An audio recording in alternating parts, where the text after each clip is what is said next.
नमस्कार मंडळी, कशी आहात? चला लाखनवाडी जाऊ आता. श्री संत गुणवंत बाबाची भेट घ्यायला. चला मग. हे होय बेलस फाट्यावरचं मंदिर, मस्त छोटंसं मंदिर आहे. गणाबाबाचे मस्त दर्शन होते इथं. चला मग निघालो समोर तळेगाव रस्त्यानं. समोरच बाबाचा फाटा लागते लाखनवाडीचा. हा लागला फाटा. निघालो मग तिथून लाखनवाडी. आलो बा, पोचलो दर्शन लाखनवाडी. टाकली गाडी अंदर. पार्किंगची मस्त व्यवस्था केली पण येईल यावेळेस. जय जय गुणवंत. आलो बा, उतरलो खाली, बांधला दुपट्टा. फुलहारचं चाट घेतलं मग फुलवाल्याजवळून. निघालो समोर. बाजूने लावला ना टिक्का टिक्का मस्त लावला म्हणा त्यानं. 20 रुपये घेतले पण त्याचे. निघालो मग समोर. बाबाचा फोटो आहे, तो फोटो दर्शन असते पहिले अंदर मंदिरात अंदर जायच्या वेळेस.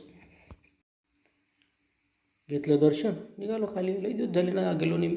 2 वर्ष तब्येत नव्हती बरोबर, म्हणून काही लाखनवाडी देणंच नाही झालं. आलो बा, खाली उतरलो पायऱ्या. बाबाजी नमस्कार केला. निघालो मग तिथं. दर्शन घेतलं गुणाबाबाचं. मस्त दिसून आली नाही मूर्ती. लई दिवस झाले हो, आलो नाही.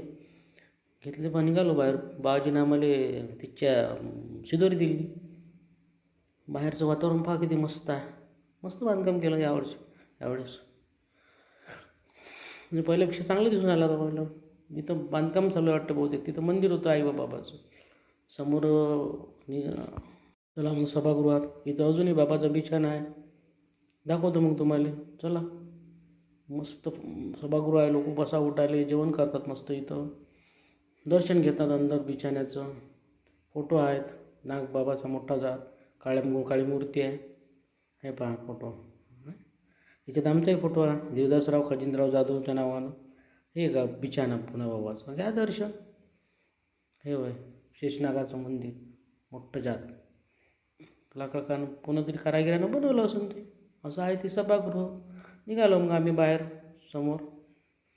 पुन्हा बाबाच्या मंदिराचा परिसर पाहत बाहेर. मोठं चांगलं वाटतं राजू. इथं आलो तर या तुम्ही, दर्शन घ्या, शेअर करा, सबस्क्राईब करा.